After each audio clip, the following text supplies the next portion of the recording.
This conference will now be recorded. Hello friends, good morning and welcome back and let's start. So నిన్న మన first class మీకు తెలుసు, మనం first class లో వచ్చి ఎజెండా గురించి జస్ట్ నేను ఒక రీక్యాప్ ఇచ్చాను అనుకోండి, ఏం మాట్లాడామని చెప్పి. ఆర్ క్లాస్ 1 లో ఒకసారి రిపీట్ చేస్తే ఏం డిస్కస్ చేసామని చెప్పి, ఆబ్వియస్ గా ఫస్ట్ వచ్చి AWS అకౌంట్ క్రియేషన్ ఎలా చేయాలి అని చెప్పి మనం నిన్న చూసాము. దాంతో పాటు అంటే ఒక థియరిటికల్ కొన్ని ఎక్స్ప్లెయిన్ చేశాను, ఎందుకు AWS చేయాలి ఇవన్నీ కూడా నేను చెప్పాను. బట్ యాక్చువల్ గా టెక్నికల్ థింగ్స్ మాట్లాడుకున్నప్పుడు మనం AWS అకౌంట్ ఎలా క్రియేట్ చేయాలి అని మాట్లాడాము. దాంతో పాటు enabling MFA multi factor authentication for your AWS account ఎలా చేయాలి చెప్పాను. ఎందుకంటే ఆబ్వియస్ గా సెక్యూరిటీ కూడా మన హ్యాండిల్లో మన చేతిలోనే ఉంటుంది కాబట్టి ప్రాపర్ గా MFA లేదంటే మీ అకౌంట్ అనేది కాంప్రమైజ్ అవ్వడానికి ఛాన్స్ ఉంది. సో కాబట్టి దాన్ని ఓవర్కమ్ కావడానికి మనకి MFA అనేది ఎనేబుల్ చేసాం.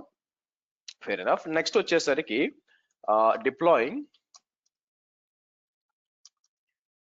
AWS or Linux base lab for practice. మీకు ప్రాక్టీస్ చేయడానికి మీ లైనక్స్ అంటే ఆబ్వియస్ గా మీకు ఏం చెప్పాను, డిపెండెన్సీస్ లో లిటిల్ బిట్ ఆఫ్ లైనక్స్ మీకు తెలిసి ఉండాలి అని చెప్పాను. యాక్చువల్ గా దాన్ని దృష్టిలో పెట్టుకొని ఏం చేశాను, మీకు ఒక లైనక్స్ సర్వర్ ఎలా క్రియేట్ చేయాలి, మీకు డెమో సర్వర్ ఎలా క్రియేట్ చేయాలి అని చెప్పాను అనమాట. మీకు దాంతో పాటు పబ్లిక్ అండ్ ప్రైవేట్ క్లౌడ్ ఒక ఎక్స్ప్లెయిన్ చేశాను. బట్ ఈ మూడు వచ్చి మీకు టెక్నికల్ పాయింట్స్ అండి. ఈ మూడు వచ్చి AWS account creation, MFA and Linux base lab creation, ఇది కూడా అనమాట మీకు. మరి క్లాస్ 2 ఉంది కదా, క్లాస్ 2లో ఈరోజు మనం మాట్లాడాల్సింది వచ్చి ఫస్ట్ మనకి ఒక ఫిజికల్ ఆర్కిటెక్చర్ అనేది అర్థం చేసుకోవాలి మీకు. సో అండర్స్టాండింగ్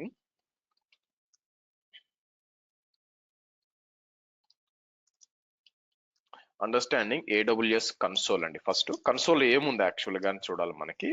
సో తర్వాత వచ్చి మనం ఏం చేస్తాము, AWS రీజియన్స్, తర్వాత అవైలబిలిటీ జోన్స్, సో ఆ తర్వాత మనకి ఏ విధంగా మనకి డేటా సెంటర్స్, అలా ఒక హైరార్కీ ఉందన్నమాట, ఏం జరుగుతుంది బ్యాక్ ఎండ్ లో అని చెప్పి.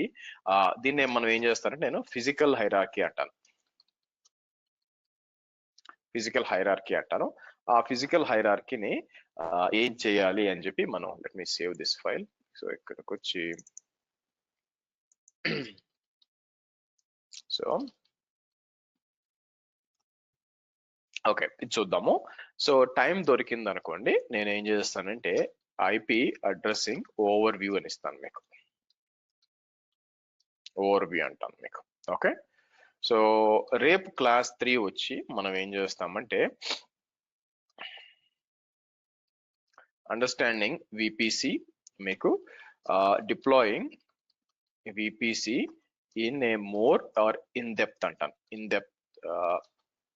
డెప్త్ అని అంటే డీప్ గా వెళ్ళి ఏమేం కావాలి, ఎందుకంటే మనం ఆల్రెడీ ఇక్కడ ల్యాబ్ ప్రాక్టీస్ కోసం మనం ఒక VPC డిప్లాయ్ చేసాం.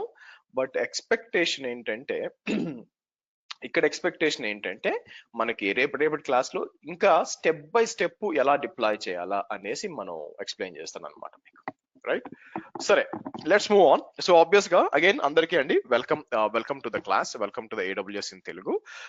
మనకి క్లాస్ 2 ఈరోజు సెషన్ లో మనం డిస్కస్ చేయాల్సింది ఈ మూడు, అండ్ ఫైనల్ గా వచ్చి ఆబ్వియస్ గా ఈ first 3 days fee and question and answers మీకు, ఫీ అండ్ Q&A మీకు.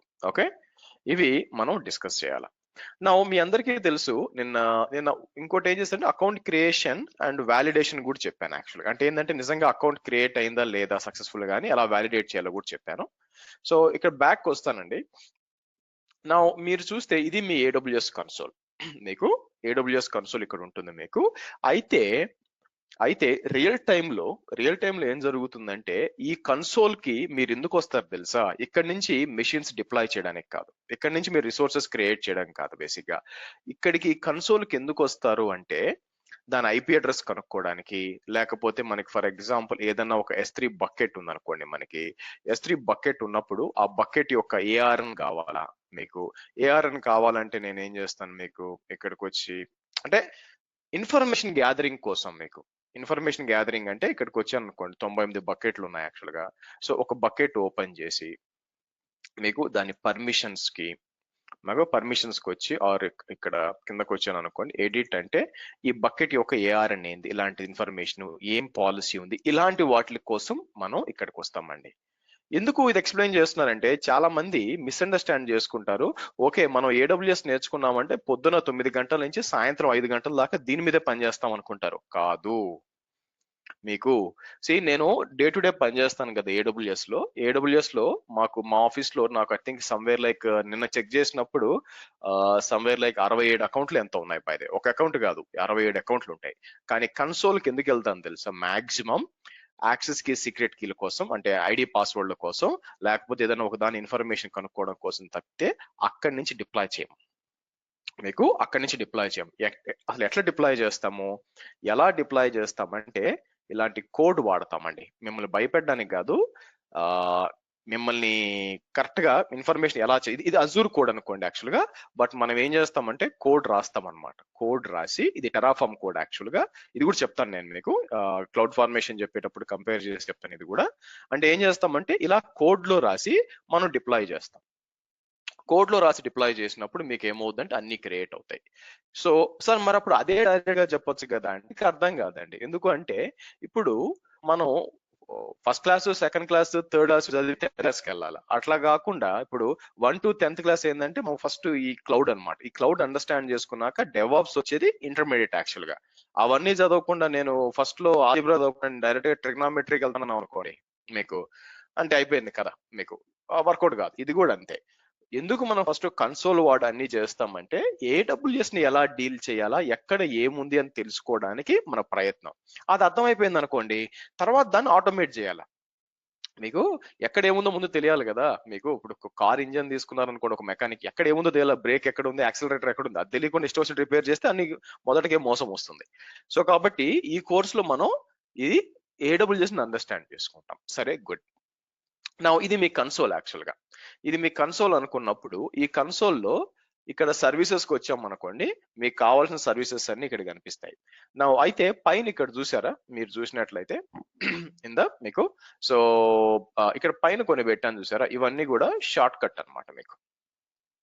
మీకు ఇవన్నీ కూడా షార్ట్ కట్స్, మీరు కావాల్సిన మీరు అరేంజ్ చేసుకోవచ్చు. మీకు నేను స్పెసిఫిక్ గా ప్రతిదానికి కంపేర్ చేసి చెప్పనండి కిషోర్. మీరు అడిగినదంటే మీరు అంటే ఇది జనరిక్ క్వశ్చన్ యాక్చువల్ గా కిషోర్. ఏమన్నా జనరిక్ క్వశ్చన్స్ ఉంటే లాస్ట్ లో పెట్టండి, చెప్తాను. బట్ మీరు అడిగారు కాబట్టి నేను కొన్నిటికి చెప్తాను. ఎలాగా అంటే ఓకే, విపిసి వచ్చి మనం వీనెట్ అంటాము మీకు, అలాగే క్లౌడ్ వాచ్ వచ్చి మానిటర్ అంటాము, అజూర్, ఇట్లా చెప్తూ ఉంటాను. ప్రతి ఒక్క రిసోర్స్ కి చెప్పడం కుదరదు అనమాట. బట్ నేను ఒకవేళ మర్చిపోతాను కొన్నిసార్లు, అంటే సబ్జెక్ట్ లోకి వెళ్ళినప్పుడు. ఒకవేళ మీకు ఆ క్వశ్చన్ ఉంది, సార్ దీన్ని ఏడబ్ల్యూఎస్ లో అజూర్ లో ఏమంటారు సార్, ఇదే దాన్ని మనం జీసీపీలో ఏమంటారు అని చెప్తే అప్పుడు నేను చెప్తాను. స్పెసిఫిక్ గా దాన్ని కాన్సన్ట్రేట్ చేయను అనమాట. బట్ మీకు డౌట్ వచ్చింది సార్ ఐఏఎం ఉంది, దాన్ని నేను అజూర్ లో ఏమంటామంటే అజూర్ ఏడి అనండి అంట, అట్లా చెప్తాను అనమాట. సరే, లెట్స్ డూ దిస్. ఇక్కడ ఈ షార్ట్ కట్స్ పెట్టుకోవాలంటే షార్ట్ కట్స్ చాలా యూజ్ అవుతాయి. మీరు ఫ్రీక్వెంట్ గా వాడే అన్ని కూడా పైన పెట్టుకోవచ్చు. ఫర్ ఎగ్జాంపుల్ నేనేం చేస్తాను, ఇక్కడికి వచ్చి ఇప్పుడు సింపుల్ నోటిఫికేషన్ సర్వీస్ ఉంది అనుకోండి, లెఫ్ట్ లో స్టార్ మార్క్ ఉంది కదా, ఈ స్టార్ మార్క్ ని చెక్ మార్క్ పెట్టారు అనుకోండి, ఇక్కడ పైన వచ్చేసింది చూడండి మీకు, అవునా? ఇక్కడ పైన వచ్చేసింది చూడండి, ఇక్కడ యాడ్ అయిపోయింది మీకు, మీరు చూసినట్లయితే.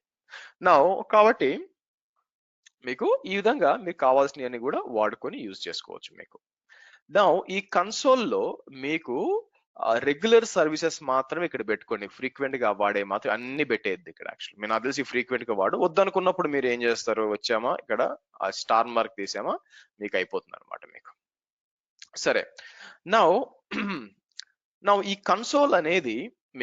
కన్సోల్ అనేది జస్ట్ మనం క్లౌడ్ తో ఇంటరాక్ట్ అవ్వడానికి ఒక పోర్టల్ మాత్రమే.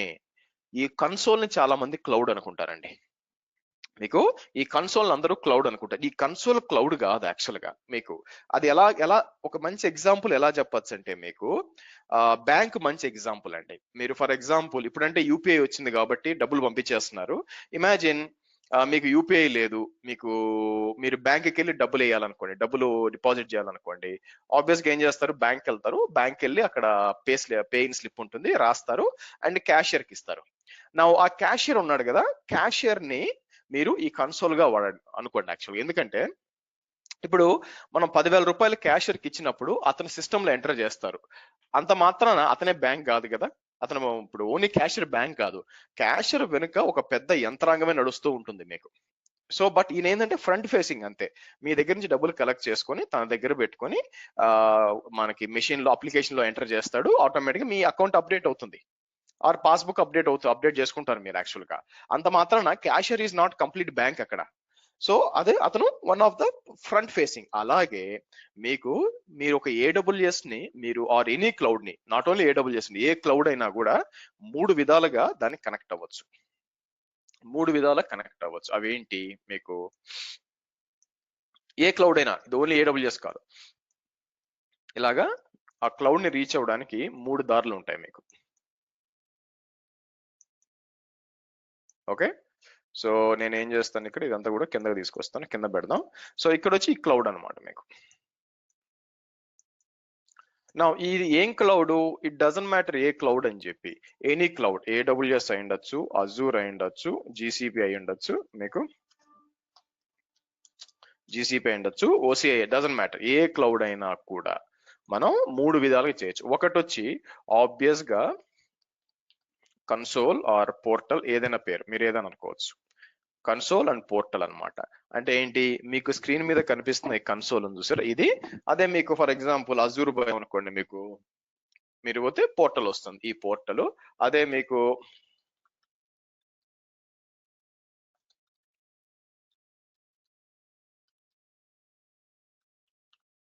మీరు చూస్తే cloud.console.cloud.google.com మీకు వచ్చిందా. మీరు చూసారు అనుకోండి, ఇట్ డజంట్ మ్యాటర్, మీకు ఇవన్నీ కూడా ఇట్లా జియోలో అటెండ్ అవ్వచ్చు. అలా కాకుండా you have something called as command line interface.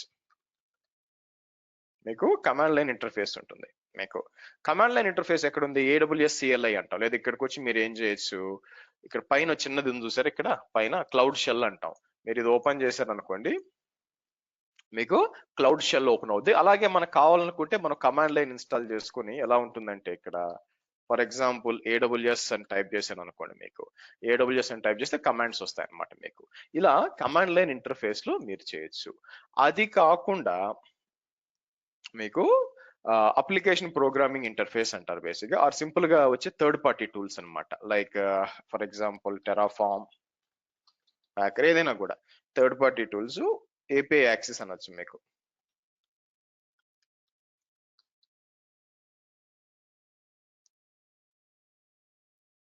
మీరు చూసినట్లయితే ఏపీఐ యాక్సెస్. సో కాబట్టి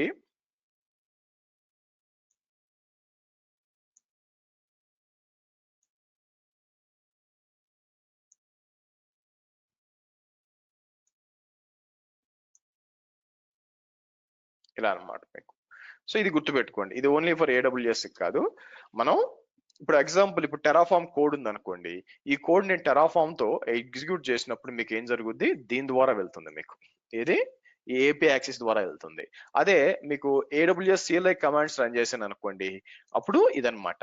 అలాగే కన్సోల్ అనుకోండి, ఈ కన్సోల్ ద్వారా ఇది కమాండ్ లైన్ అనమాట. చూడండి, ఏడబ్ల్యూఎస్ S3LS అన్నాం అనుకోండి, మీకు మొత్తం వస్తాయి, డీటెయిల్స్ వస్తాయి అనమాట. ఇది కమాండ్ లైన్ ఇంటర్ఫేస్ మీకు యాక్చువల్ గా. సో కాబట్టి ఏ క్లౌడ్ అయినా కూడా 3 వేస్ లో యాక్సెస్ చేయొచ్చు యాక్చువల్ గా మీకు.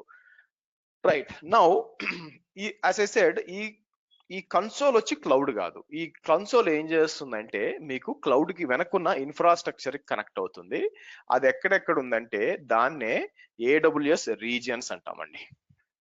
మీరు గమనిస్తే ఇక్కడ ఏడబ్ల్యూఎస్ రీజియన్స్ ఉన్నాయి. ఐ థింక్ 27 28, ఒకసారి కొన్ని నెలలు అయింది క్యాల్కులేట్ చేస్తే 4 5 6 7 8 9 10 11 12 13 14 15 16 17 18 19 20 21 22 23 24 25 26 27 28 అండి. టోటల్ గా 28 రీజియన్స్ ఉన్నాయి మీకు యాక్చువల్ గా. 28 రీజియన్స్ ఉన్నాయంటే ఏమున్నాయి అక్కడ, మీకు ఏం జరుగుతుంది అక్కడ బేసిక్ గా అంటే, these are basically called as regions. ఏమని పిలుస్తాం మనం వాటిని, రీజియన్స్ అని పిలుస్తామండి మనకి. ఓకే, రీజియన్స్ అని పిలుస్తాం. నౌ ఇలాగా ఒక్కొక్క రీజియన్ లో ఏముంటుంది మీకు అండర్స్టాండ్ కావడానికి నేను ఏం చేస్తానంటే, ఓ పని చేద్దాం. ఫస్ట్ నేను ఇక్కడికి వచ్చి కంప్యూట్ కి వచ్చి ఇక్కడ EC2 అని ఉంటుంది, అది ఓపెన్ చేస్తాను మీకు.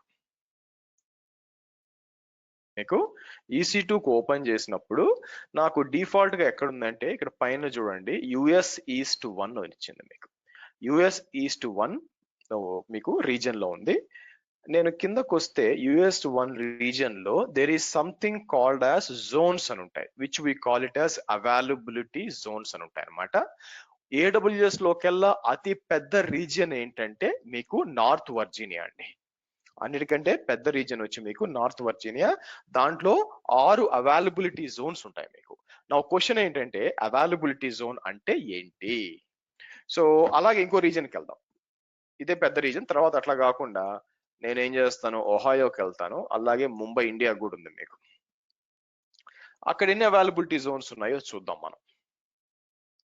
ఇక్కడికి వచ్చుకోండి, జోన్ నేమ్స్కి వస్తే మీకు 3 కనిపించాలి. ప్రతి ఒక్క దానికి కోడ్ ఉంటుందండి. ఇప్పుడు ఫర్ ఎగ్జాంపుల్ ఇది వచ్చి US ఈస్ట్ 1A కదా రీజన్. దాని కింద ఉన్న అవైలబిలిటీ జోన్స్ మీరు చూస్తే 1A, 1B, C, D, E, F. Okay, ABCDEF అని ఉంటుంది అనమాట. అలాగే ఇక్కడికి వచ్చినప్పుడు మీకు US ఒహాయో వచ్చి US east 2. So we have 2A, 2B and 2C. ఆ తర్వాత ఇక్కడికి వచ్చినప్పుడు ముంబై ఉంది. ముంబైలో ఏముంది, AP south 1A, 1B, 1C. So కాబట్టి ఒక రీజియన్ లోపల మోస్ట్లీ యాక్చువల్గా ముంబై స్టార్ట్ చేసినప్పుడు 2 ఉండేవండి మీకు. అవైలబిలిటీ జోన్స్ 2 ఉండే, తర్వాత 3 చేశారు.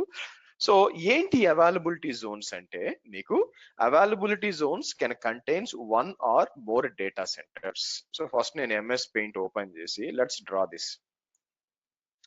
ఇక్కడికి వచ్చి నేను US ఆర్ ముంబై లొకేషన్ తీసుకున్నాను అనుకోండి. ఇమాజిన్ ఇది వచ్చి నేను ఏం చేస్తాను, ఇక్కడికి వచ్చి సో AWS ముంబై రీజియన్ తీసుకున్నప్పుడు ఆబ్వియస్ గా ఏపీ ప్రతి ఒక్క దానికి ఒక కోడ్ ఉంటుంది మీకు. ఏపీ సౌత్ 1 అనేది అన్ని చోట్ల ఉంటుందండి మీకు. ఫర్ ఎగ్జాంపుల్ అజూర్ పోయాం అనుకోండి, దాన్ని ఏమంటాం, వెస్ట్ US అంటాము, సారీ వెస్ట్ ఇండియా అంటారు, సెంట్రల్ ఇండియా అంటాను. అదే మీరు గూగుల్ క్లౌడ్ పోయారు అనుకోండి, సేమ్ కూడా ఈస్ట్ US ఈస్ట్ 1 అట్లా ఉంటుంది అనమాట. అన్ని చోట్ల ఉంటుంది సేమ్ కాన్సెప్ట్. నా ఒక రీజియన్ లోపల మీకు చూపించినట్టు ఇక్కడ మీకు 3 అవైలబిలిటీ జోన్స్ ఉంటాయి మీకు. ఓకే, నేను డ్రా చేస్తాను ఇక్కడ. సో ఇక్కడ వచ్చి 1. సార్ ఇవన్నీ అవసరమా మనకి అంటే మీరేమి దాని లోపలికి పోయి చేసేది లేదండి. అక్కడికి వెళ్ళి డేటా సెంటర్కి వెళ్ళి మనకి చేసేది ఏం లేదు.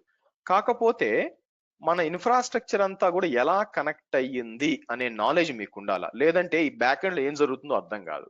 సో కాబట్టి ఇవన్నీ కూడా అవైలబిలిటీ జోన్స్ అన్నమాట. ఇదేంటి AZ అని చెప్పి అవైలబిలిటీ జోన్ అని చెప్పి AP-South-1A అన్నాం. మీరు చూస్తే south 1A, south 1B,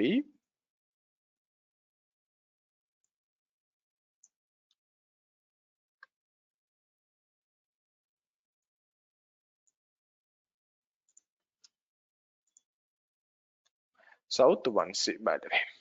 okay, ఇదండి ఈ 3. సరే ఓకే సార్, మీరు చెప్పింది బాగానే ఉంది, మీకు 3 అవైలబిలిటీ జోన్స్ ఉన్నాయి దీని లోపల. Okay, I got the point. మరి ఆ అవైలబిలిటీ జోన్ లోపల ఏముంది అనే క్వశ్చన్ మీకు రైజ్ అయినప్పుడు ఒక్కొక్క అవైలబిలిటీ జోన్ లోపల 1 అంతకంటే ఎక్కువ డేటా సెంటర్ ఉండొచ్చు.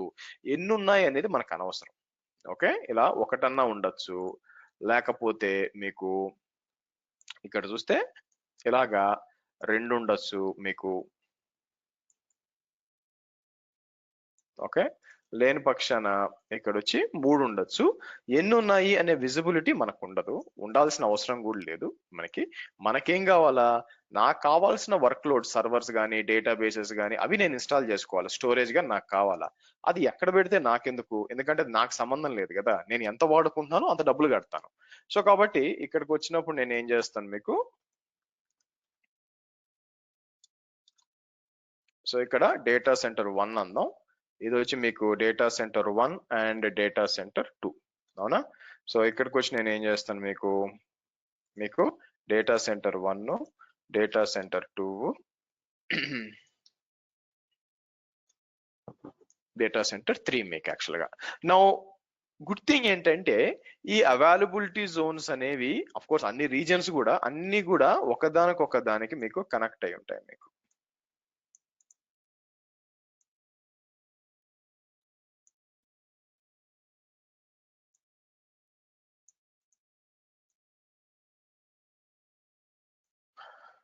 ఇలా ఉంటాయి. అండ్ ఇంపార్టెంట్ థింగ్ ఏంటంటే ఇవి ఖచ్చితంగా 100 కిలోమీటర్ లోపల ఉంటాయి మీకు. అయితే ఇక్కడ కన్ఫ్యూజ్ అవ్వద్దు, మీకు లెస్ దాన్ 100 కిలోమీటర్స్ అంటే మినిమం 100 కిలోమీటర్స్ కాదండి, అలా తప్పుగా అర్థం చేసుకోవద్దు.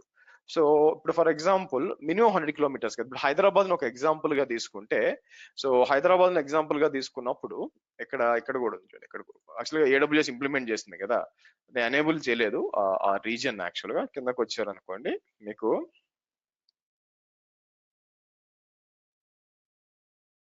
అచ్చా చేశాను, okay right. So Hyderabad AP south 2 అనమాట మీకు. ఏపీ సౌత్ 2కి వచ్చినప్పుడు ఎన్ని అవైలబిలిటీ జోన్స్ ఉన్నాయి మీకు? లెట్స్ సి, ఇక్కడ కూడా ఉండొచ్చు, 3 ఉన్నాయి.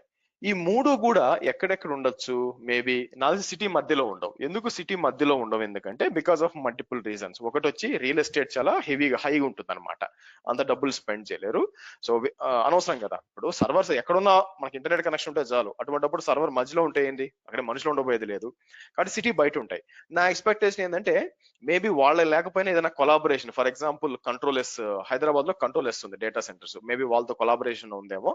బట్ సింపుల్ గా మీకు అర్థం కావడానికి నేను ఏం చెప్తాను, ఒక డేటా సెంటర్ వచ్చి ఎయిర్పోర్ట్ దగ్గర మనకి, ఇంకో డేటా సెంటర్ వచ్చి ఎల్బీ నగర్ దగ్గర, ఇంకోటి వచ్చి మీకు మేబీ ఇంకో దగ్గర, మేబీ వికారాబాద్ పోయే దారిలో ఎక్కడ ఏదైనా.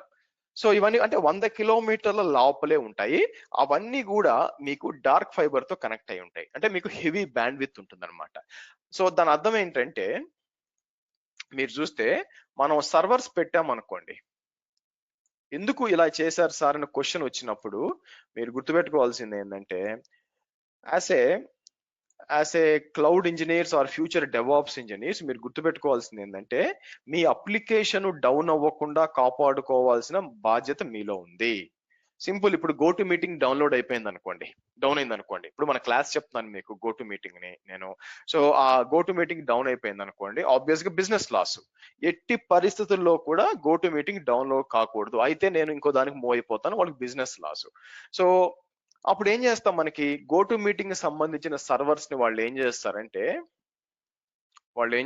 బేసిక్ గా మల్టిపుల్ అవైలబిలిటీ జోన్స్ లో పెట్టుకుంటారు. అంటే ఇలా తీసుకొచ్చి మల్టిపుల్ అవైలబిలిటీ జోన్స్ లో ఇలా పెట్టుకుంటారు మీకు మల్టిపుల్ అవైలబిలిటీ జోన్స్ లో ఇలా పెట్టుకుంటారు. బై ది వే, ఇలా పెట్టుకోవడం వల్ల అడ్వాంటేజ్ ఏంటి, మీకు ఒకేసారి 3 అవైలబిలిటీ జోన్స్ డౌన్ అవ్వడం అనేది చాలా చాలా అరుదు. ఇప్పుడు దాకా 2 అవైలబిలిటీ జోన్లు డౌన్ అయినాయి, కానీ 3 అవైలబిలిటీ జోన్లు డౌన్ అయితే రీజన్ అంతా డౌన్, అది ఇప్పుడు దాకా ఏడబ్ల్యూఎస్ లో జరగలేదు. సో కాబట్టి చాలా చాలా రేర్ అండి మీకు. సో మీరు ఫ్యూచర్ లో కాబోయే క్లౌడ్ ఇంజనీర్స్ కాబట్టి, or DevOps engineers, or site reliability engineers కాబట్టి మీరు గుర్తుపెట్టుకోవాల్సింది ఏంది, మీ అప్లికేషన్ ని ప్రొటెక్ట్ చేసుకోవాలి. మీకు ఫర్ ఎగ్జాంపుల్ ఇమాజిన్, మీకు ఏదో ఒక ల్యాండ్ అమ్మారు, ఒక 10 లక్షల రూపాయలు వచ్చినాయి అనుకోండి, ఆర్ 1 కోటి రూపాయలు వచ్చినాయి అనుకుందాం ఫర్ ఎగ్జాంపుల్. 1 కోటి రూపాయలు తీసుకెళ్లి వడ్డీ ఎక్కువ అని చెప్పి చార్మినార్ బ్యాంక్ లోనో పినాకిని గ్రామీణ బ్యాంక్ లోనో పెడితే మనకు తెలియదు ఏమవుద్దో ఫ్యూచర్. చిన్న బ్యాంక్ కాదు, ఏమైనా కావచ్చు. What is the best way? ఇండియాలో లీడింగ్ బ్యాంక్స్ ఏంటి, మంచి బ్యాంక్స్ ఏంటి? ఎస్బీఐ, హెచ్డిఎఫ్సి అండ్ ఐసిఐసిఐ, ఈ 3 పెద్ద banks, government recommended banks, actual గా రిస్క్ తక్కువ అని చెప్పి. సో మనం ఏం చేస్తాం, ఎస్బీలో ఒక 40 లక్షలు, లేదంటే ఎస్బీలో 50 లక్షలు, ఒక 30 లక్షలు వచ్చి హెచ్డిఎఫ్సిలో, మిగతా 20 లక్షలు వచ్చి ఐసిఐసిలో వేసి మనం పెడతాం, ఎందుకంటే వడ్డీ రేట్లు ఆల్మోస్ట్ ఈక్వల్ కాబట్టి. దానివల్ల అడ్వాంటేజ్ ఏంటి, ఫస్ట్ ఆఫ్ ఆల్ బ్యాంక్స్ లాగా ఈ అవైలబిలిటీ జోన్స్ కూడా స్టేబుల్ అండి, వెరీ మచ్ స్టేబుల్ యాక్చువల్ గా మీకు. సో ఒకవేళ ఏదైనా ప్రాబ్లం వచ్చినా కూడా 3 బ్యాంకులు డౌన్ అవడం అనేది చాలా కష్టం, అవునా? మీ డబ్బులు సెక్యూర్ గా ఉంటాయి, అందుకే డిస్ట్రిబ్యూట్ చేసి పెట్టాలి. సేమ్ విత్ ఆస్తులతో కూడా సేమ్ కదా.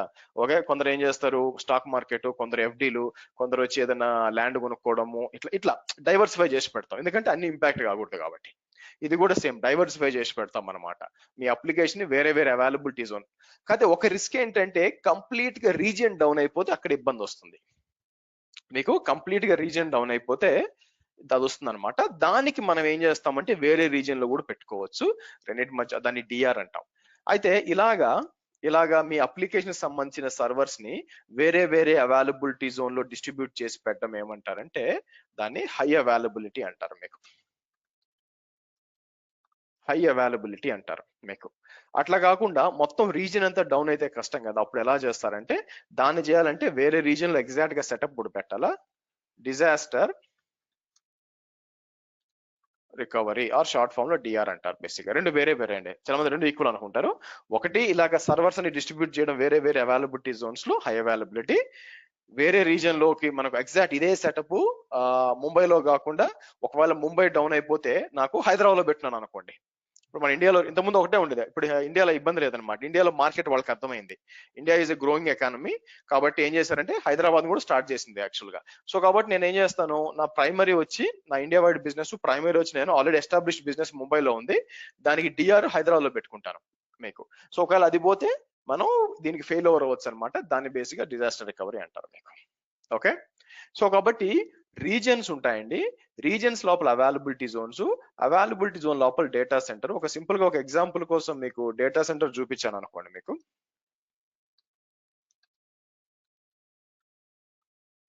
ఇక్కడికి వచ్చి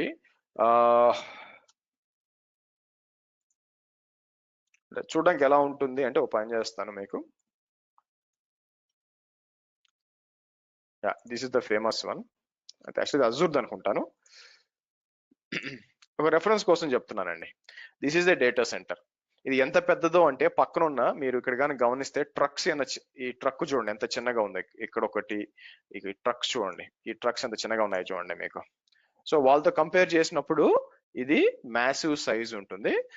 అండ్ మోర్ ఓవర్ ఇది ఏంటంటే చూడండి మెయిన్ రోడ్ అంటే మోస్ట్ ప్రాబుల్ ఏంటంటే out side of the city ఉంటుందండి మీకు, ఎవరు కూడా సిటీ లోపల పెట్టుకోరు మీకు. సో కాబట్టి డేటా సెంటర్ అనేది ఇలా ఉంటుంది. ఇది ఇన్వెస్ట్మెంట్ కూడా మీకు క్రోర్స్ ఆఫ్ కోటాను కోట్లు అవుతుంది, బేసిక్ అంత ఈజీ కాదు. అందుకే ఎవరు పడితే వాళ్ళు క్లౌడ్ పెట్టలేరు, కొందరు పెట్టి మూసేశారు. ఎందుకు అంటే మీకు కాస్ట్ ఎక్కువ అవుతుంది కాబట్టి. సరే, ఈ విధంగా మీకు డౌట్ రావచ్చు, సార్ మరి పైన ఏదో ఉన్నాయి సార్ ఏంటిది అంటే మోస్ట్ ప్రాబబ్లీ మీకు ఏమై ఉంటుందంటే జనరేటర్స్ అయి ఉంటాయండి, డీజిల్ జనరేటర్స్ అయి ఉంటాయి మీకు. సో ఆర్ ఏసీకి సంబంధించి మోస్ట్లీ డీజిల్ జనరేటర్స్ అనుకుంటాను. ఇక్కడ ఎగ్జాస్ట్ పైపులు ఇక్కడ ఉన్నాయి చూడండి మీకు, ఈ విధంగా ఉంటుంది అనమాట. ఓకే, సరే. నౌ నెక్స్ట్ వచ్చి సరే సార్ బానే ఉంది, మరి ఒక్కొక్క డేటా సెంటర్ లోపల ఏముంది అనే క్వశ్చన్ మీకు రావచ్చు. యాక్చువల్గా మనకు అనవసరము, మనకి డేటా సెంటర్ లోపల ఏముంది అని, బట్ మీకు అండర్స్టాండ్ కావాలా ఏం జరుగుతుంది బ్యాక్ ఎండ్ లో. మీరు ఇక్కడికి వచ్చి నేను ఒక వర్చువల్ మెషిన్ క్రియేట్ చేసిన, ఒక Linux or Windows virtual machine చేసిన, ఒక ఫైల్ అప్లోడ్ చేసిన, ఒక ఫైల్ ని డిలీట్ చేసిన, డేటాబేస్ క్రియేట్ చేసిన, బ్యాక్ ఎండ్ లో ఏం జరుగుతుంది అనే అవగాహన మీకు ఉండాలండి. దానికోసం చెప్తాను. దానికోసం మీకు రీజియన్ అవైలబిలిటీ జోన్ ఒక డేటా సెంటర్ లోపల తీసుకుంటే మీకు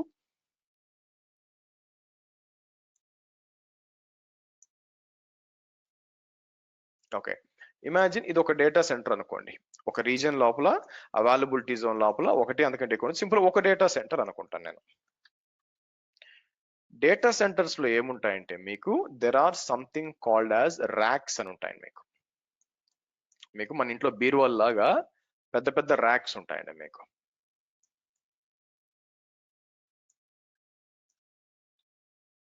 పెద్ద పెద్ద ర్యాక్స్ ఉంటాయి.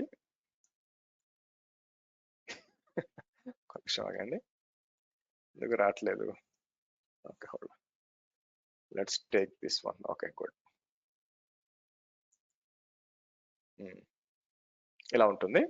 సరే, మనం దీనికి నామకరణం చేద్దాం. ఏం చేద్దాం, ర్యాక్ 1, ర్యాక్ 2 ఇలాగా మీకు depending upon the data centre side లెవెల్లో హండ్రెడ్స్ ఆఫ్ ర్యాక్స్ ఉండొచ్చు.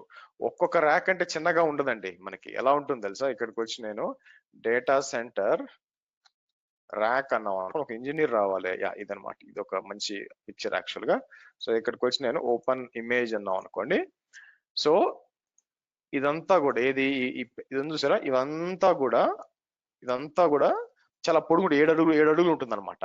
అది ర్యాక్ కింద వస్తుంది మీకు. నాకు ఎలా తెలుసు అంటే నేను ఆ డేటా సెంటర్స్ లో పనిచేసి వచ్చానండి. నేను ఆ డేటా సెంటర్ లో పనిచేసి వచ్చాను కాబట్టి నాకు అవగాహన ఉందన్నమాట, అందుకే ఇది చెప్పగలుగుతున్నాను. నౌ ఆ ర్యాక్స్ లోపల ఇది ఉన్నాయి చూసారా, ఇవన్నీ కూడా మీరు చూసినట్లయితే సర్వర్స్ అండి. మీకు ఇదంతా సర్వర్స్.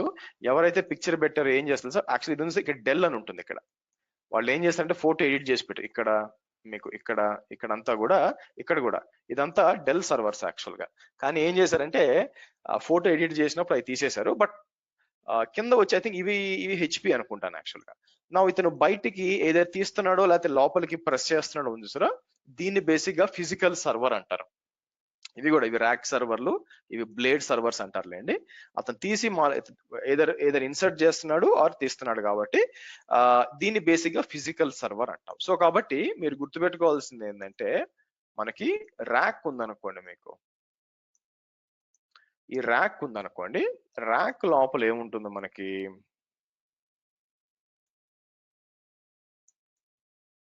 మీకు ర్యాక్ లోపల మీకు ఫిజికల్ సర్వర్ ఉంటుంది. మీకు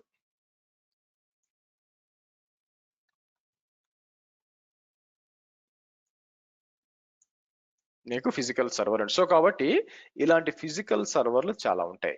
కానీ మీకు ఫిజికల్ సర్వర్తో పని ఉండదు. ఫిజికల్ సర్వర్స్ తోనే మీకు పని ఉంటే అదేదో కొనుక్కొని మీ డేటా సెంటర్ లో మీరు పెట్టుకుంటారుగా, మళ్ళీ క్లౌడ్కి పోవడం ఎందుకు? అవునా? It doesn't make any sense. So కాబట్టి ఇలాంటిది ర్యాక్స్ లో ఏమవుతుందంటే మీకు ఫిజికల్ సర్వర్స్ ఇలా ఉంటుంది. నా ఇక్కడ ఇంట్రెస్టింగ్ పాయింట్ ఏంటంటే, మీకు సరే మరి ఫిజికల్ సర్వర్లో ఏముంటుంది, మీకు విషయం అంతా కూడా మీకు ఫిజికల్ సర్వర్ లోపలే ఉంటుందండి. మీకు అంటే ఎలాగా అంటే, మీకు ఒక్క నిమిషం అండి, హోల్డ్ ఆన్.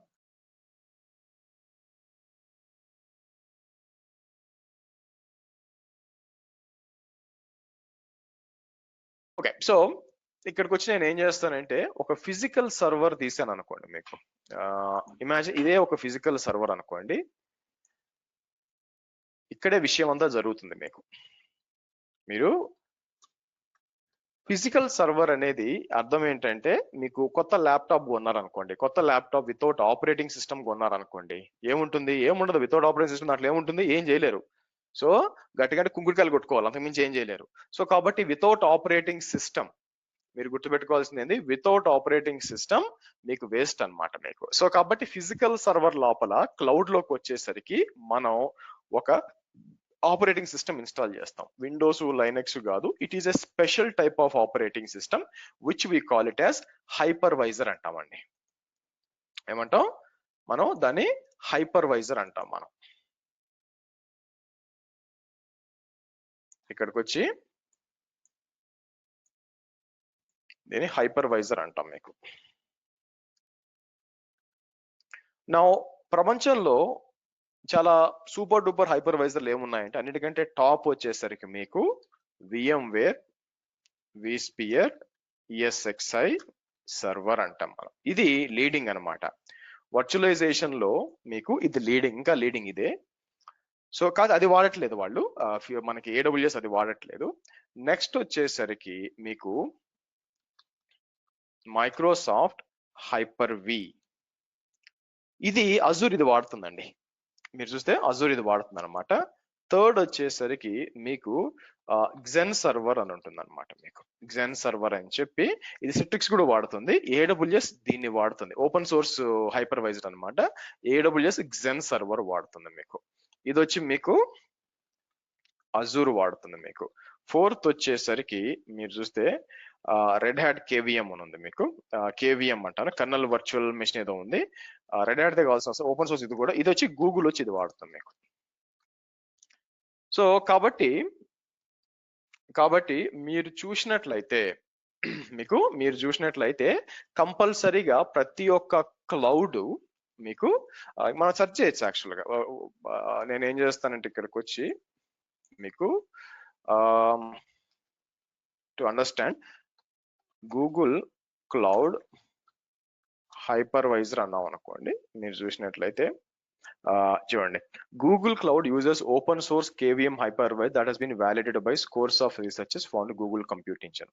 ఇది వాడుతున్నారు అనమాట మీకు. సరే, ఎనీవే, సో హైపర్వైజర్ ఉంటుంది. హైపర్వైజర్ ని లోపల ఏముంటుంది, నేను ఇక్కడ ఎగ్జాంపుల్ ఏం తీసుకుంటానంటే ఇమాజిన్ దీని ఒక ఫ్యామిలీతో కంపేర్ చేస్తానండి. ఒక స్మాల్ ఫ్యామిలీ ఉందనుకోండి, ఇప్పుడు ఇదే ఎగ్జాంపుల్ తీసుకుంటాను. ఫిజికల్ సర్వర్ వచ్చి నాన్న అనుకుందాము, వేరే హైపర్వైజర్ వచ్చి అమ్మ అనుకుందాం యాక్చువల్ గా మీకు.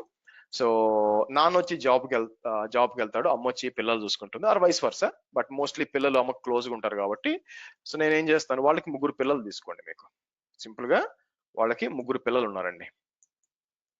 ఓకే, ఆ పిల్లల వయసు రీత్యా మీకు 5 ఏళ్ల నుంచి 16 ఏళ్ల దాకా 20 ఏళ్ల దాకా ఉన్నారు అనుకుందాం మీకు. ఓకే, సో ఇది వచ్చి మీకు ఇది వచ్చి 5 ఏళ్ళు అనుకుందాం, పాప ఆర్ బాబు. నేనేం చేస్తాను, ఇది వచ్చి 5 ఇయర్స్ అంటాను, ఇది వచ్చి 14 ఇయర్స్ అందాం మీకు, ఇక్కడ వచ్చి మనకి 21 ఇయర్స్ అందాం by the way. Okay, reason ఎందుకంటే నేను ఇది తీసుకుంది ఫిజికల్ సర్వర్ ని మనం ఏమనుకుందాం, మీరు చూసినట్లయితే నాన్న అనుకుందాం మీకు, వేరాజ్ హైపర్వైజర్ తీసుకున్నప్పుడు అమ్మ అనుకుందాం, వాళ్ళకి 3 పిల్లలు అని చెప్పాను.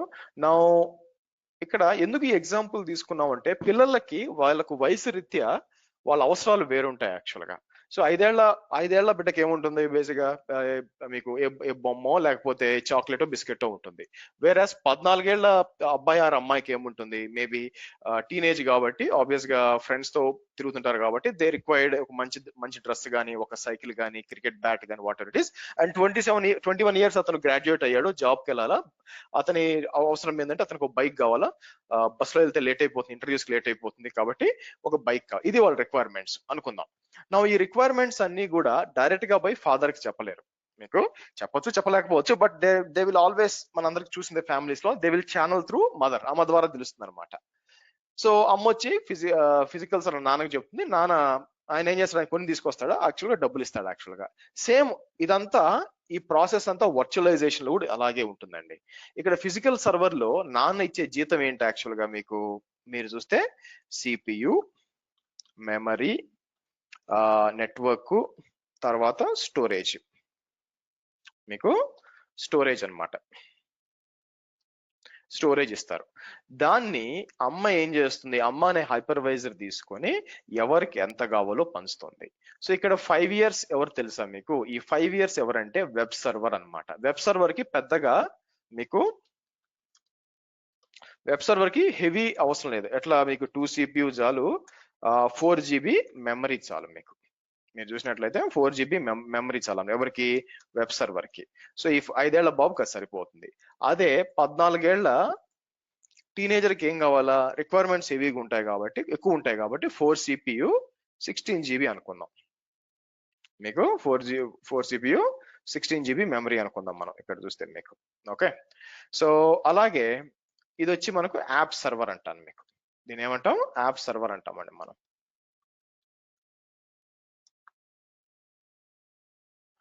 ఇక్కడికి వచ్చేసి మనం ఏం చేస్తాం మీకు, మీరు చూస్తే డిబి సర్వర్ అని ఇచ్చి, ఇది వచ్చి 8 CPU అండ్ 32 GB ర్యామ్ అంటారు మీకు.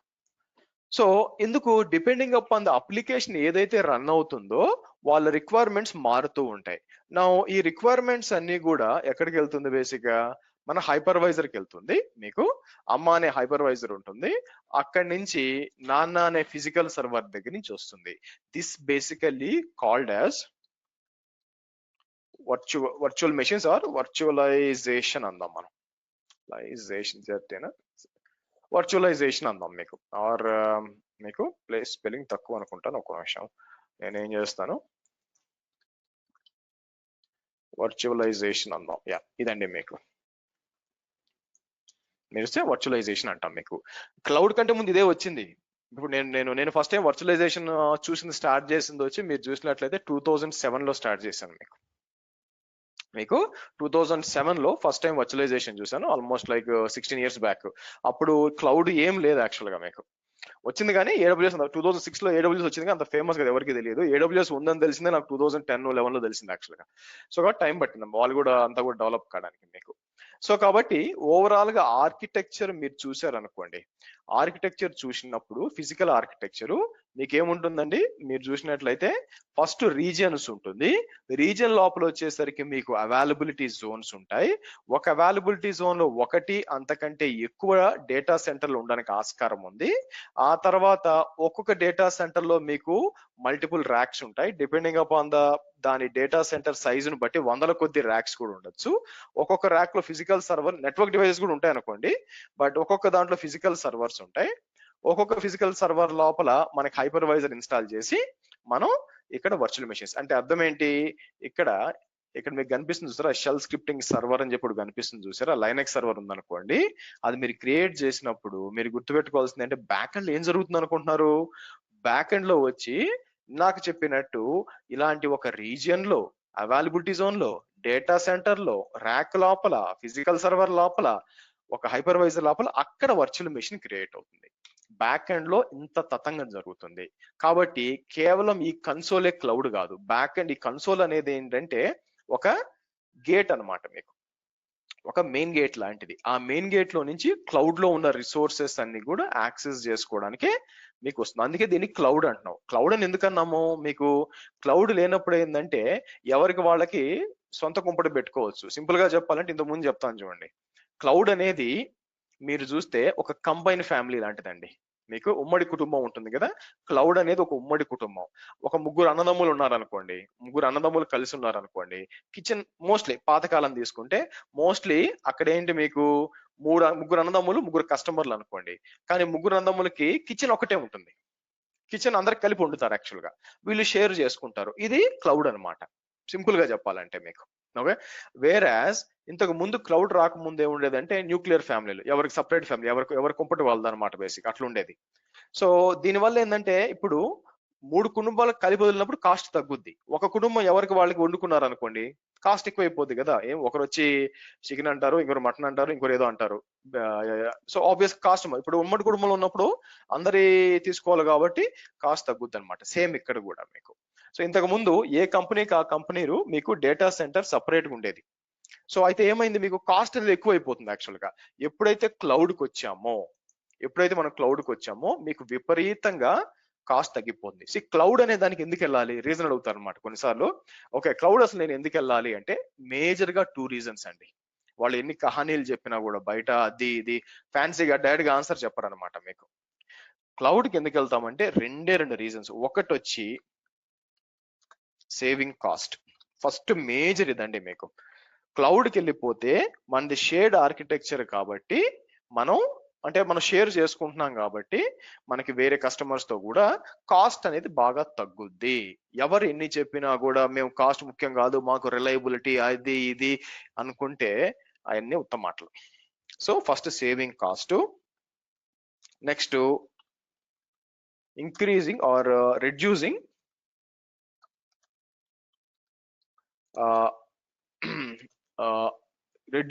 Go to market time. Go to market time అంటే ఏంటంటే మీకు ఇమాజిన్ డిమానిటైజేషన్ 2014లో జరిగినప్పుడు, ఐ థింక్ 16లో జరిగినప్పుడు, 14 ఇప్పుడు జరిగినప్పుడు అందరికంటే ఎక్కువగా తెలిసిన పేరు ఏంటంటే పేటిఎం. అప్పటిదాకా పేటిఎం అంటే ఏంటో కూడా తెలియని వాళ్ళకి పేటిఎం గురించి తెలిసిపోయింది బికాస్ ఆఫ్ డిమానిటైజేషన్ యాక్చువల్గా, అవునా. నౌ ఆ మీకు ఒకవేళ క్లౌడ్, పేటిఎం కూడా క్లౌడ్ వాడుతుందండి, AWS వాడుతుంది బై ద వే, అట్లీస్ట్ కొంచెం వాడుతుంది నాకు తెలుసు. నా క్లౌడే లేదనుకోండి, పేటిఎం మీరు డెవలప్ చేయాలనుకోండి, ఇప్పుడు మీ దగ్గర మీకు ఒక లైనక్స్ సర్వర్ కావాలి, మీరు ఒక వెబ్సైట్ రన్ కావాలనుకోండి, మీ దగ్గర 500 రూపాయలు ఉన్నా కూడా AWS లో ఒక సర్వర్ పెట్టేసి నెలంతా మీ వెబ్సైట్ రన్ చేయొచ్చు 500 రూపాయలతో బేసిక్ గా. కానీ ఒకప్పుడు అది పరిస్థితి లేదు. ఒకప్పుడు ఏమవ్వాలా, మీరు డేటా సెంటర్ ఉండాలా, సర్వర్స్ కొనాలా, ఇవన్నీ కూడా టైం కన్స్యూమింగ్, తర్వాత మొత్తం డిప్లాయ్మెంట్ అంతా టైం కన్స్యూమింగ్. కాబట్టి మీరు ఏమైనా డెవలప్మెంట్ చేస్తే ఆ అప్లికేషన్ గో లైవ్, మీకు what are the famous things, Nykaa అయితేనేమి, నైకా ఉంది కదా, నైకా కూడా AWS వాడుతుందండి. స్విగ్గీ అయితేనేమి, స్విగ్గీ AWS వాడుతుంది, మీకు పేటిఎం AWS వాడుతుంది. చాలా మేజర్ థింగ్స్ AWS వాడుతున్నాయి. అంటే క్లౌడ్ లేదంటే, క్లౌడ్ అనేది లేదు అంటే స్టార్టప్స్ లేవు.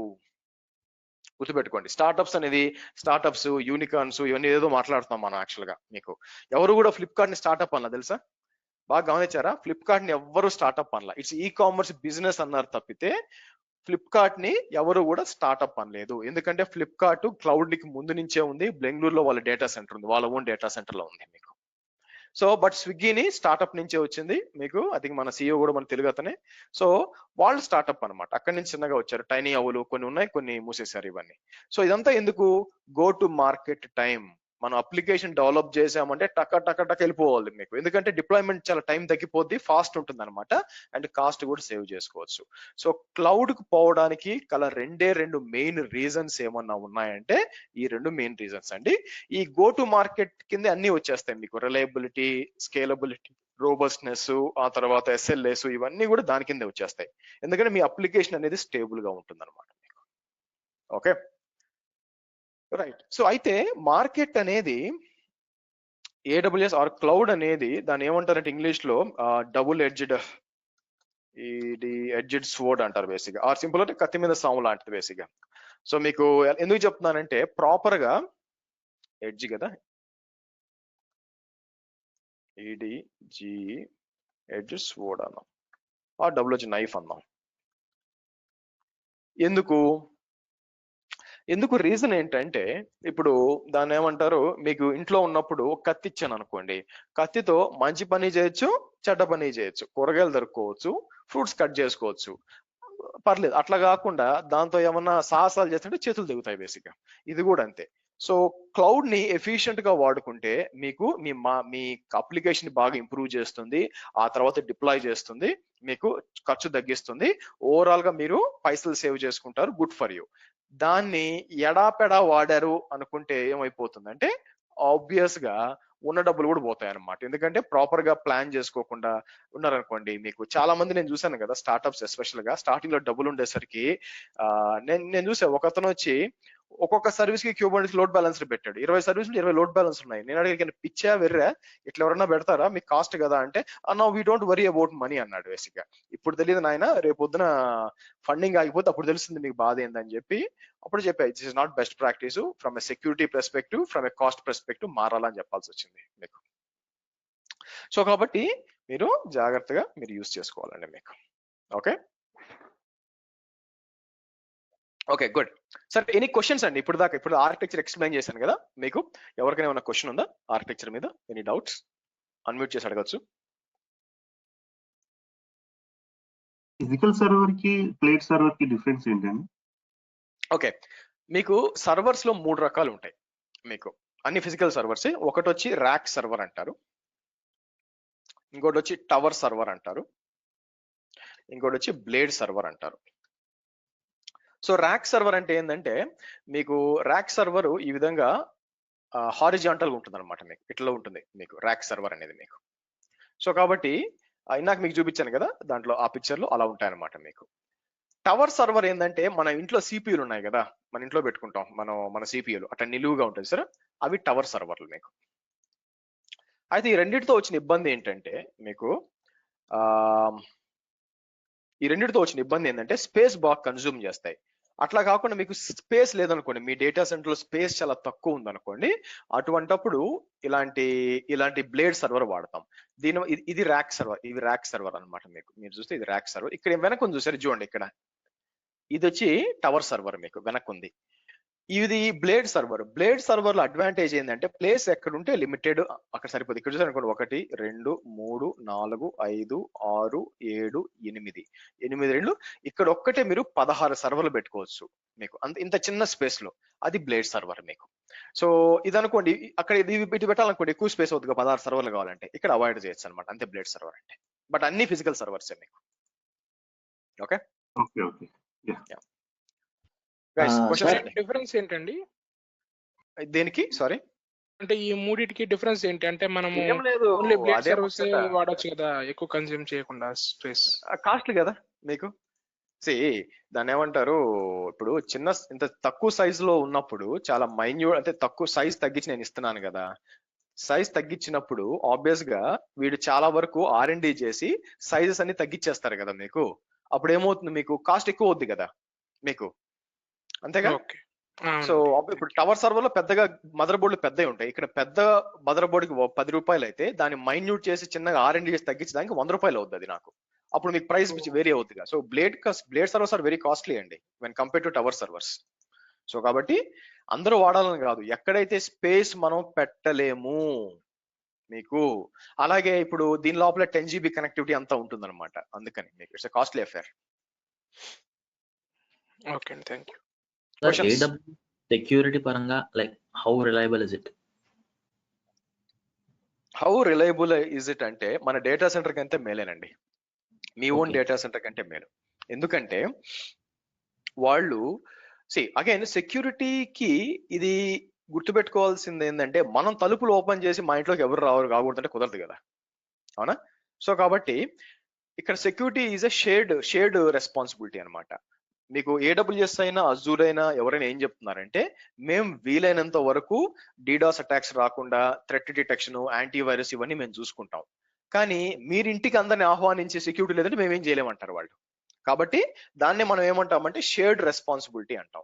మన సైడ్ నుంచి మనం ఏంది, అవసరమైన ట్రాఫిక్ పోర్ట్లు ఓపెన్ చేయాలా, ప్రాపర్ గా ఫైర్ వాల్స్ అంతా వాడుకోవాలా, ఇవన్నీ మన సైడ్ నుంచి చేస్తే వాళ్ళ సైడ్ నుంచి వాళ్ళు ఏం చేస్తారు, థ్రెట్ డిటెక్షన్ అంతా కూడా జాగ్రత్త చూస్తారు. కాబట్టి ఈ రోజు దాకా ఎక్కడో అంటే AWS సైడ్ నుంచి మొత్తం హ్యాక్ చేసేసి మొత్తం డేటా సెంటర్లు డౌన్ చేసి అలాంటిది ఎక్కడ జరగలేదండి.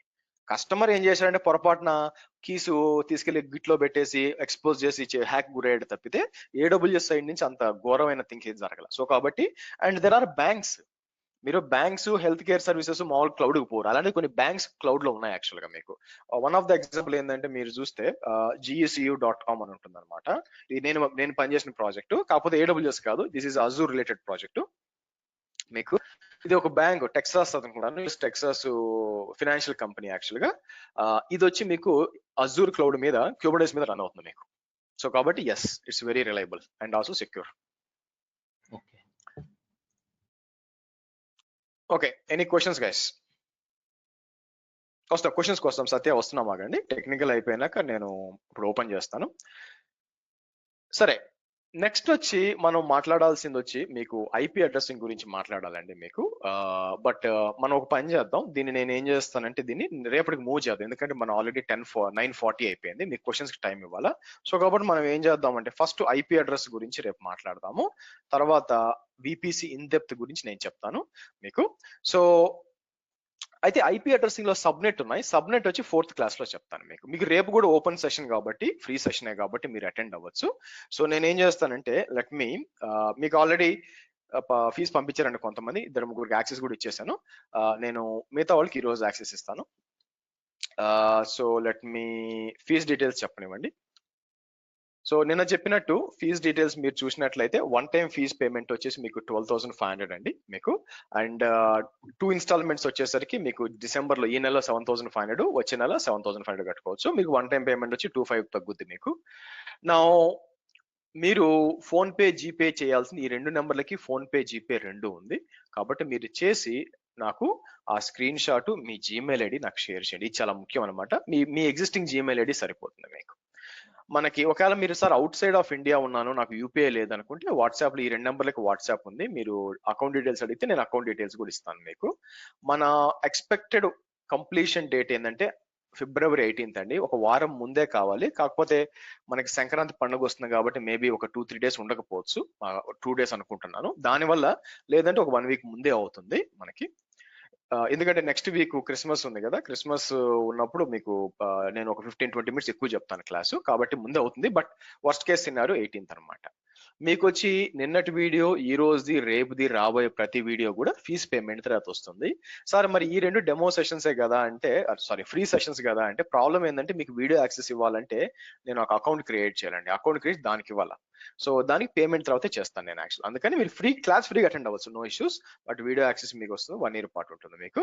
సో మీకు ఆలోచించుకొని జాయిన్ అవ్వచ్చు. మీకు రీఫండ్ గురించి మీరు చూస్తే నేను అప్రూవ్ చేయను యాక్చువల్ గా. సో కాబట్టి మీరు ఆలోచించుకొని జాయిన్ అవ్వండి. ప్రతి ఒక్క డీటెయిల్స్ మీకు ఇక్కడ ఉంటాయండి, sriharshavi.com లో డీటెయిల్స్ అన్ని ఉంటాయి మీకు. ఎప్పుడు స్టార్ట్ అవుతుంది బ్యాచ్ అంతా కూడా దాన్ని చేయొచ్చు మీకు. సో ఎక్స్పెక్టేషన్ ఏంటంటే by the end of February 18th ఎవరన్నా మీ దగ్గరకు వచ్చి ఓకే నా AWS ఇన్ఫ్రాస్ట్రక్చర్ నువ్వు మేనేజ్ చేయాలి అంటే మీరు కాన్ఫిడెంట్ గా మేనేజ్ చేస్తారు. ఎప్పుడు నేను చెప్పిన ప్రతి క్లాసు కూడా రోజుకి 2 సార్లు ప్రాక్టీస్ చేస్తే మీరు ఇప్పుడు ఎలాంటి ఉన్నారో పర్సన్ బాగా నోట్ చేసి పెట్టుకోండి. మీరు చెప్పినట్టు ప్రాక్టీస్ చేసినాక February 18th వెళ్ళినాక ఒక అవగాహనలో మొత్తం చేంజ్ అయిపోతుంది మీ ఆలోచన విధానం. ఎందుకంటే నేను ఓన్లీ కోర్స్ చెప్పనండి. ఆ కోర్స్ చెప్తూ వెళ్తున్నప్పుడు మధ్యలో రియల్ టైం ఎలా ఉంటుంది, ఇలా చేస్తాము, ఇలా కనెక్టివిటీ వస్తుంది మీకు, ఇలా ఇంటర్వ్యూలో క్వశ్చన్స్ అవి చెప్తూ వెళ్తుంటాను. బట్ ఆఫ్టర్ 2 months మీ ఆలోచన విధానమే మారిపోతుంది. తర్వాత డెవాప్స్ జాయిన్ అవుతారు. డెవాప్స్ కంప్లీట్ అయిపోయినాక మీరు కంప్లీట్ గా అర్థమైపోతుంది. ఓకే, నేను ఏం చేయాలని మీకే ఒకటి చెప్పాల్సిన అవసరం లేదు, మీకే తెలిసిపోతుంది మీకు. ఓకే, సరే నేను ఒక పని చేస్తాను. స్టాప్